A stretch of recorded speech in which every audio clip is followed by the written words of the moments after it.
The storm rolled in without warning. The sky had turned an ugly shade of black, heavy clouds gathering like an army ready to strike, and the bitter wind howled through the empty plains. Dust swirled, stinging eyes and choking lungs, and the horses in the corral stamped nervously. Inside the wooden saloon of Ash Hollow, the lamps flickered against the draft that pushed under the doors. Men hunched over their drinks, shoulders tense, eyes sharp.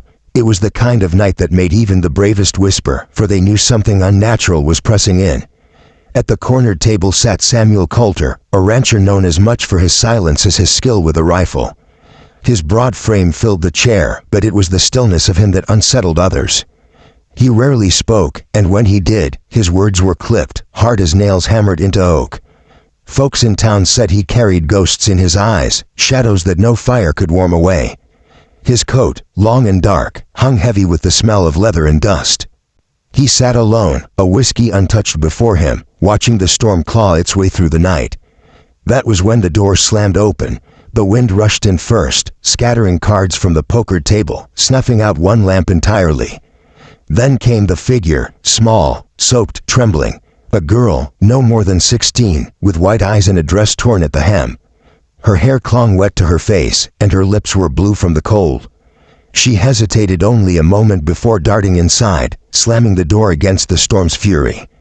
The saloon fell silent, every man's gaze dragging to her like wolves scenting weakness. She looked at none of them. Her eyes found Samuel. He hadn't moved. He hadn't blinked, but his jaw tightened. She stumbled toward him, almost falling to her knees, her voice no louder than the creak of floorboards under a heavy step. "Sir," she whispered, the sound trembling like a fragile secret. "Can I slip under your coat?" The saloon froze. Men leaned forward, waiting. The whiskey sour on their breath hung in the stale air. Outside, thunder cracked the sky apart, but inside, nothing moved. Samuel Coulter's hand twitched near his glass. His silence was legend, but in that moment, even he felt the earth shift under him. The girl's words were not those of a beggar seeking warmth. No, there was terror behind them, a hunted look, a plea that carried more than cold in its bones. Samuel's eyes narrowed, and the storm inside the saloon became greater than the one raging outside. He did not answer her. Not yet. His gaze swept the room instead.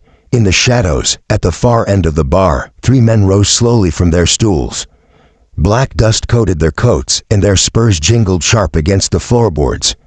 Their eyes, hard, predatory, locked on the girl like hounds that had been on her trail for miles. One touched the brim of his hat, grinning without humor. "She's ours," the man said, voice slick and poisonous. "Best hand her over, Coulter." The girl flinched, pressing closer to Samuel's table, her small fingers gripping the edge as though it were a lifeline. Samuel didn't move, but his silence deepened, heavy as a coffin lid closing. The man's grin widened. "She's running from something that ain't yours to claim. Don't make this harder." For the first time, Samuel turned his head. His eyes, steel gray, fixed on the girl. She looked back at him, wet lashes trembling, fear carved into every line of her face. "Please," she breathed again, voice cracking. "Just let me hide, under your coat, please." And something in Samuel shifted. Maybe it was the ghost of his daughter, buried 10 years past when fever swept through his home. Maybe it was the memory of his wife's scream the night the raiders came, fire painting the sky as he held their dying child. Whatever it was, it cut through the silence he had worn like armor. Slowly, deliberately, Samuel moved. He lifted the heavy leather coat draped across the back of his chair and spread it wide. The girl gasped softly and ducked under, disappearing against his broad frame, the coat folding around her like a shield. Samuel pulled it close, hiding her completely. Then his hand returned to the table, beside his gun. The saloon exhaled as one. The 3 men exchanged looks, and their grins curdled into sneers. "You're making a mistake," the leader growled. "She ain't worth dying for." Samuel's voice came then, low, gravel rough from disuse, carrying the weight of thunder. "Neither are you." It was the first word anyone in Ash Hollow had heard him speak in months. The tension snapped like a gunshot. The men's hands went to their holsters, but Samuel was already moving. His Colt was out before their fingers brushed leather. The single deafening shot split the silence. One man screamed, clutching his arm as blood poured hot between his fingers. Samuel rose to his feet, towering, the coat still heavy around him with the girl hidden beneath. "Try again," Samuel said, his voice deadly quiet. The other two froze, fury burning in their eyes, but they didn't draw. "Not yet." The saloon keeper swallowed hard, his hands shaking as he set down a glass. "Now, boys," he said nervously, "no call for blood in my place. Storm'll pass. You can take this outside when the sky clears." But the men weren't listening. Their eyes flicked to the coat, to the trembling shape hidden beneath it. And then, slowly, the leader smiled again. "We'll wait," he said, his tone mocking. "Storms don't last forever. And when this one breaks, Coulter, you'll hand her over. Or you'll bury her with you." They backed away, the injured man groaning as they half-dragged him toward the door. The storm swallowed them whole, the door slamming shut behind. For a long moment, only the thunder spoke. Samuel holstered his gun and sank back into his chair. The coat shifted against him, and a soft, stifled sob escaped from beneath it. Carefully, as though handling something fragile, he loosened it just enough for the girl to breathe. Her face, pale and streaked with tears, looked up at him. "You shouldn't have done that," she whispered, shaking her head. "They'll kill you. They'll kill both of us." Samuel studied her in silence. Then he said, simply, "Tell me." The words cracked her composure. She buried her face in her hands, trembling violently.